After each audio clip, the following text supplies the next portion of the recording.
Hello friends, welcome back. In the last lecture we discussed what is meant by logarithm and rules of exponent. मागचं जे lecture होतं त्याच्यामध्ये आपण logarithm म्हणजे काय आणि जे घातांकाचे नियम आहेत ते आपण बघितलेले आहेत. Then we are going to discuss properties of logarithm. तर आपण जे गुणधर्म आहेत लॉगरिथमचे ते कुठले आहेत ते बघणार आहोत. Then properties of logarithm. Properties of logarithms. Then the first property is, okay, we know that आता आपण मगाशीच पाहिलंय की कुठलीही जर संख्या असेल आणि तिचा जर घातांक काय असेल 0 असेल तर त्याची किंमत 1 असते. Then we have a to the power 0 is equals to 1. आता हे जे आहे तर हे कुठल्या फॉर्ममध्ये आहे? एक्सपोनेन्शियल फॉर्ममध्ये. जर आपण याला कन्व्हर्ट केलं कुठल्या फॉर्ममध्ये? लॉगरिथमिक फॉर्ममध्ये. तर मी तुम्हाला सांगितलेलंच आहे याला कन्व्हर्ट कसं करायचं आहे.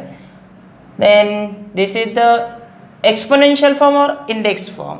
आता याला कन्व्हर्ट करतोय आपण लॉगरिथममध्ये. Then log of this 1 to the base a is equals to 0. This is a logarithmic form. मगाशीच पाहिलं आहे आपण की कुठलीही जरी संख्या असेल तिचा घातांक जर 0 असेल तर त्याची व्हॅल्यू किती येते? 1 येते. हे त्याचा कुठला फॉर्म आहे? Logarithmic form. Then log of 1 to the base a is equals to 0. This a is any number. हा a जो असणार आहे हा कुठलीही एक संख्या असू शकतो, परंतु आपल्याला माहिती आहे की या 1चा लॉग या a बेसला म्हणजे कुठल्याही संख्येला किंवा कुठल्याही बेसला ती किती असणार आहे? 0. मीन्स दॅट इज आपला एक लक्षात ठेवायचं आहे इथे की logarithm of this 1 having any base is equals to किती असणार? 0. Means logarithm of 1 of any base is 0. म्हणजे एक या संख्येचा लॉग कुठल्याही बेसला किती असेल? 0 असेल. फॉर एक्झाम्पल जर घेतला आपण, then log of 1 to the base 5 is equals to 0. Again log of 1 to the base 15 is equals to 0. Again log of 1 to the base 3 is equals to 0. मी काय म्हटलं की एक या संख्येचा लॉग कुठल्याही बेसला, इथे बेस किती होता? 5, इथे 15 आहे, इथे 3 आहे. Means log of 1 having any base is 0. This is property first.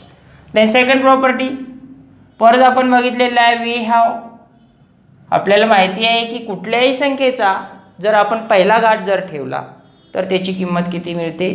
मूळ संख्याच मिळते. Then a to the power 1 is equals to again a. Then आता हा जो फॉर्म आहे हा एक्सपोनेन्शियल फॉर्म आहे, याला आपण कन्वर्ट करायचं आहे लॉगरिथमिक फॉर्ममध्ये. Then it can be written as log of a to the base a is equals to 1. Okay. This a is any number having the power 1. a ही कुठली एक संख्या आहे, तिचा पहिला घात घेतला तर आपल्याला तीच संख्या मूळ संख्या भेटणार आहे. तर log of a to the base a is equals to 1. This is a logarithmic form of this number. ही जी संख्या आहे किंवा हा जे एक्सपोनेन्शियल फॉर्म आहे हे याचा लॉगरिथमिक फॉर्म आहे. ह्याच्यावरून आपल्याला एक लक्षात यायला पाहिजे की this a is any number with the same base is equals to 1. म्हणजे कुठल्याही संख्येचा जर आपण लॉगरिथम शोधत असू आणि तिचा बेस जर तीच संख्या असेल तर त्याची व्हॅल्यू 1 असते. मीन्स फॉर एक्झाम्पल किंवा यालाच आपल्याला सांगता येईल that is logarithm of any number, logarithm of any number with same base is 1. For example, log of 5 to the base 5 is equals to 1. Log of 13 to the base 13 is equals to 1. आता बघा इथे मी काय सांगितलं, log of any number having same base means we have to find the log of 5 with the same base, then its value is 1. आपल्याला माहिती आहे की या 5 या संख्येचा सेम बेसला लॉग शोधायचा आहे, तर त्याची व्हॅल्यू 1 आहे. Then log of 13 having same base 13 13, then its value is 1. Again log of p to the base p is equals to again 1. These are the properties of logarithms. हे जे तर हे लॉगरिथमचे गुणधर्म आहे.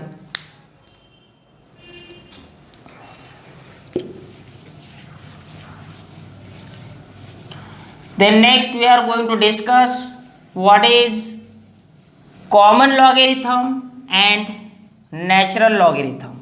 Okay. Then common logarithm. Common logarithm.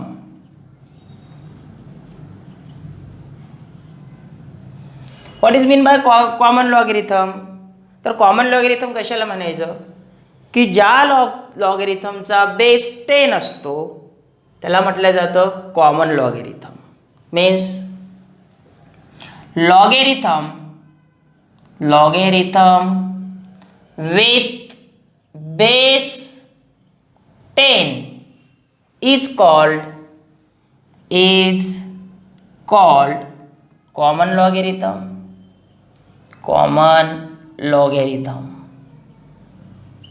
For example, log of 3 to the base 10.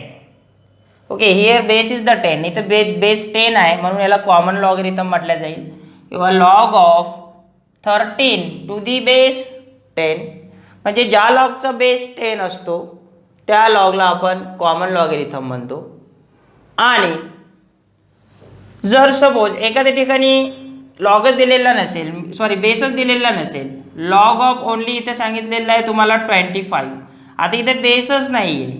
Okay, then इथे जर बेसच जर नसेल तर this base can be considered as 10. जर काहीच बेस नसेल तर तो 10 कन्सिडर केला जातो. And this is also a common logarithm. हा सुद्धा काय असणार आहे, कॉमन लॉगरिथमच असणार आहे. कारण इथं जर बेस दिलेला नसेल तर याला 10च, त्याचा बेस 10 कन्सिडर केला जातो. Okay, this is called as common logarithm. And the another is natural logarithm. Logarithm.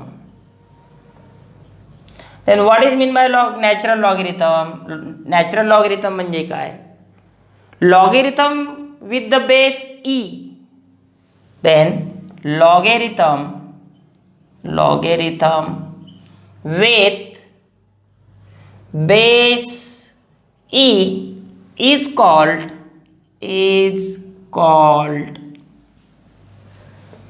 natural logarithm.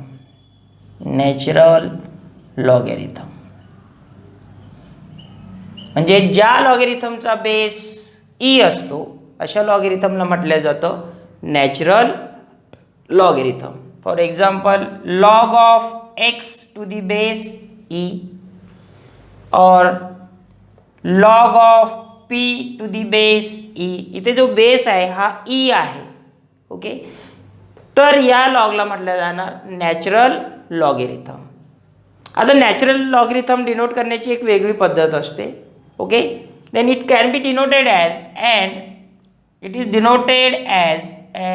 Is denoted as. आता सपोज आपल्याला हे जे आहे log of x to the base e हे आपल्याला डिनोट करायचं असेल तर आपण याला कसं डिनोट करू शकतो, only ln of x. This ln of x म्हणजेच काय असणार आहे, logarithm of x with base e. This is a natural logarithm. आता याला सपोज आपल्याला डिनोट करायचं आहे log of P to the base e, तर याला आपण डिनोट कसं करू शकतो, ln of p. Then ln of p means the logarithm of b with the base e. Means ln जर असेल तर आपण ओळखून घ्यायचे की हा जो लॉगरिथम आहे हा कुठला आहे, natural logarithm. Then these two types of the logarithms, common logarithms and natural logarithms. Okay, then next is change of base law. Next is the change of base law. Then change of base law, change of base law. Then let us consider log of a to the base b. Okay, consider केले आपण log of a to the base b. Then by using change of base law आपण काय a log of a to the base b जर असेल तर याला change of base law नुसार आपण लिहू शकतो log of a divided by log of b. This is a change of base law. म्हणजे आपल्याला याचा बेस चेंज करायचा आहे. आता इथे log of A to the base B होता तर आपण काय घेतलंय log A to the base. Base काहीच नाही नसेल तर याचा बेस किती असणार आहे आता 10. मी मगाशीच सांगितलं काहीच नसेल तर it can be considered as 10 and upon log of B to the base 10. म्हणजे log A to the base B असेल तर याला असं लिहिलं जाईल log A upon log B. For example जर आपण एक एक्झाम्पल जर घेतलं की suppose log of 8 to the base 5 असेल तर by using change of base law आपण याला लिहू शकतो log of 8 divided by log of 5. Means log of 8 to the base 5 is equals to log 8 upon log 5 by using change of base law. आता हा जो base आहे आवश्यकतेनुसार आपण परत हा बेस चेंज करू शकतो. इथे काहीच नाही म्हणजे 10 बेस असणार आहे. परंतु जर वी हॅव बेस 3 देन जर आपल्याला बेस 3 हवा जर असेल then log of 8 to the base 5 is equals to then log of 8 to the base 3 upon log of 5 to the base 3. If we have the base 3 जर आपल्याला base 3 आवश्यकता असेल तर आपण यांचा बेस परत चेंज करून घेऊ शकतो. Okay, this is a change of base law. Then next thing is law of logarithms. काही नियम आहेत लॉगचे तर ते आपण आता डिस्कस करूयात. Then the first law of logarithms. Law of logarithms. Okay, then the first law is law of product. Laws of product. लॉगच्या गुणाकाराचा नियम.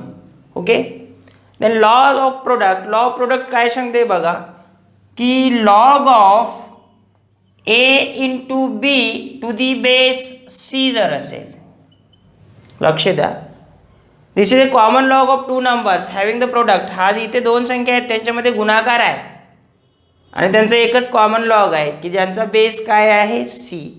Then by using law of product of logarithm we can take the separate logarithm of this 2 numbers. आपण लॉगच्या गुणाकाराच्या नियमानुसार ह्या ज्या 2 संख्या असेल त्यांना सेपरेट लॉग देऊ शकतो आणि त्या संख्येची काय करायची असते बेरीज.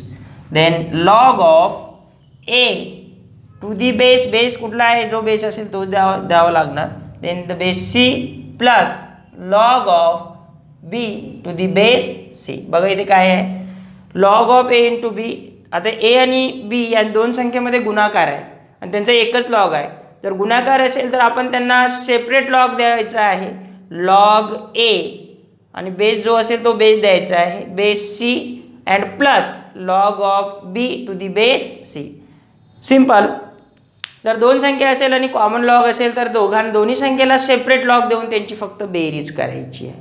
बघा या 2 संख्या होत्या ए आणि बी त्यांच्यामध्ये गुणाकार आहे तर मी या दोन्हींना सेपरेट लॉग दिला means log A to the base c आणि दुसरी संख्या आहे तिला परत सेपरेट लॉग दिला log b to the base c आणि या दोघांची काय केली बेरीज. Means simple.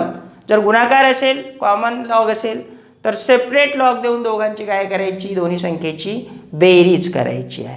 For example suppose log of 3 into 5 to the base 4 असेल. ओके, आता इथे दोन संख्या आहेत, 3 इंटू 5 दोघांमध्ये गुणाकार आहे, तर आपल्याला दोन्ही संख्येला सेपरेट लॉग द्यावा लागेल आणि त्यांची बेरीज करावी लागेल आणि जो बेस दिलेला असेल आपण तोच बेस घेणार. बेस इथे आहे 4, then log of 3 to the base 4 and मगाशीच सांगितलं हे दोन्ही संख्येला सेपरेट लॉग द्या, मीन्स 3ला आणि 5ला दिला आहे आपण log of 5 to the base. किती आहे याचा बेस? 4. ओके, मी काय सांगितलं की दोन संख्या असेल, गुणाकार असेल आणि कॉमन लॉग असेल तर दोन्हींना सेपरेट लॉग द्या. आपण दोन्हींना सेपरेट लॉग दिला आहे आणि त्यांची काय करायची सांगितली, फक्त बेरीज.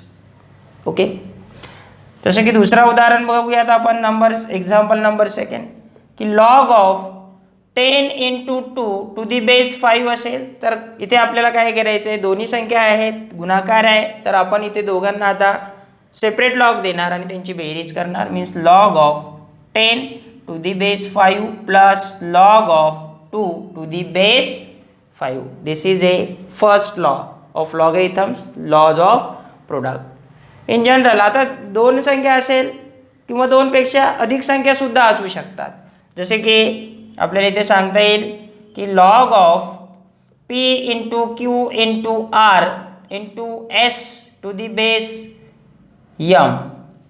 देन आता मी काय सांगितलं, दोनपेक्षा जास्त जरी संख्या असतील तर तुम्ही सगळ्यांना सेपरेट लॉग द्या आणि सगळ्यांची बेरीज करा. Means log of P to the base M plus log of Q to the base M plus log of R to the base M plus log of S to the base M. Okay, तर अशा पद्धतीने आपण दोनपेक्षा अधिक संख्या जरी असेल आणि त्यांच्यामध्ये गुणाकार असेल, कॉमन लॉग असेल, तर आपण सेपरेट लॉग देऊन सगळ्यांची काय करायची आहे, बेरीज. This is a first law of logarithms, law of product. Then next we are going to discuss second law.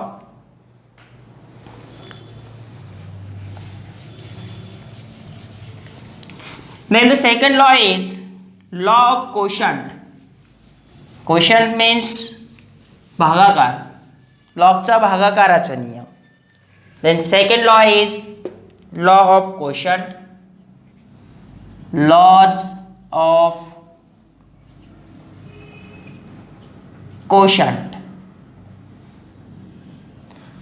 जसं मगाशीच पाहिलं आपण law of product. Law of product काय सांगतोय की जर कॉमन लॉग असेल, गुणाकार असेल तर सेपरेट लॉग देऊन बेरीज करायची आहे. त्याच पद्धतीने येथे कॉमन लॉग असेल means log of A upon B to the base C असेल. आता मी काय म्हटलं, दोन संख्या आहेत, जसं तिथे गुणाकार होता इथे भागाकार आहे आणि कॉमन लॉग आहे. जशी आपण तिथे बेरीज केली होती तर फक्त इथे वजाबाकी करायची आहे. Then log of A to the base C minus log of B to the base C. बघा दोन संख्या आहेत, त्यांच्यामध्ये जर काय असेल, कोशंट असेल, then we have to take the separate log and we have to take the difference. आपल्याला फक्त इथे डिफरन्स ठेवायचा आहे, जसं तिथं सम ठेवली होती आपण. Then log of A upon B जर असेल, भागाकार असेल, तर दोन्ही संख्येला म्हणजे एला आणि बीला आपल्याला सेपरेट लॉग द्यायचा आहे आणि फक्त वजाबाकी करायची आहे. Then a for example log of 3 upon 5 to the base 4. मग असेच सांगितलं मी की दोन संख्येचा भागाकार असेल, कॉमन लॉग असेल, तर दोन्ही संख्येला सेपरेट लॉग द्या आणि त्यांची वजाबाकी घ्या. Means log of 3 to the base 4 and minus log of 5 to the base 4. काय सांगितलं, भागाकार आहे, दोन्ही संख्येला सेपरेट लॉग द्या. Means log 3 base with the same base 4 and log 5 to the base 4. फक्त इथे काय केलं, भागाकार असेल तर आपल्या दोन संख्येची काय करायची आहे, वजाबाकी करायची आहे. ओके, अनदर एक्झाम्पल घेऊया. Example number 2 log of 8 upon 5 to the base 5, then it becomes log of 8 to the base 5 minus log of 5 to the base 5. Okay, then next log of 8 to the base 5 minus मग अशीच पाहिलं आपण की जर एखादी संख्या जर असेल, आहे की नाही, आणि तिचा जर सेम जर बेस असेल तर त्याची व्हॅल्यू किती असते 1. देन असं सुद्धा आपण याला लिहू शकतो. Okay, this is second law of quotient. And the third law is number third, law of exponent. Law of exponent. तिसरा जो नियम आहे तो आहे लॉ ऑफ एक्सपोनंट, घातांकाचा नियम. Then log of a to the power b to the base c जर असेल, लक्ष द्या, log of a to the power b to the base c जर असेल तर ह्याच्यामध्ये जो घातांक असतो, जो पॉवर असते, जो इंडेक्स असतो तो समोर येत असतो bye using law of exponent. इथे जो घातांक आहे, घातांक किती आहे b, तो समोर येणार. Means this b log of a to the base c. For example, log of 4 square to the base 5. Okay, log of 4 square to the base 5. मी मगाशी सांगितलं की जो घातांक आहे by using law of exponent, this comes down. हा जो दोन घातांक आहे तो समोर येईल. Then this 2 log of 4 to the base 5. Okay, this is example number first. Another example number second. Then log of p to the power q to the base m equals to. Then by using law of exponent आपल्याला माहिती आहे की घातांकाच्या नियमानुसार लॉगच्या जो घातांक आहे तो कुठे यायला पाहिजे, समोर. म्हणजे जो घातांक आहे q तो समोर येईल. Means q log of p to the base m. This is the third law of exponent. And this law can be used vice versa.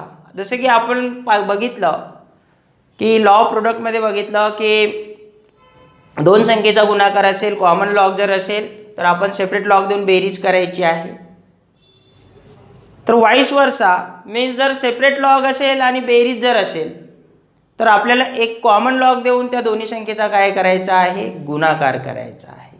Okay, तर आपण काही एक्झाम्पल्स घेऊयात वाईस वर्सा. या उलट आपल्याला हे उलट नियम सुद्धा वापरता येतील. जसं की पहिला नियम होता की आपण काय बघितलं, log of 3 into 5 to the base 10 असेल तर आपल्याला माहिती आहे कसं लिहिलं जातं, log of 3 to the base 10 plus log of 5 to the base 10. म्हणजे आपण काय केलं, दोन संख्येचा गुणाकार होता, कॉमन लॉग होता, सेपरेट लॉग देऊन बेरीज केली. ओके, त्याला व्हाईस वर्सा कसं यूज करता येईल, जसं की इथे काय आहे, आता सेपरेट लॉग दिलेला आहे दोन्ही संख्येला, आहे की नाही, तर आपल्याला याला एकच कॉमन लॉग द्यायचा आहे. एकच कॉमन लॉग दिला, जर दोन्ही संख्येची बेरीज असेल तर आपल्याला दोन संख्येचा काय ठेवायचा आहे, गुणाकार. जसं की व्हाईस वर्सा सांगितलं मी तुम्हाला आत्ताच की log of 9 to the base 2 plus log of 4 to the base 2 जर असेल.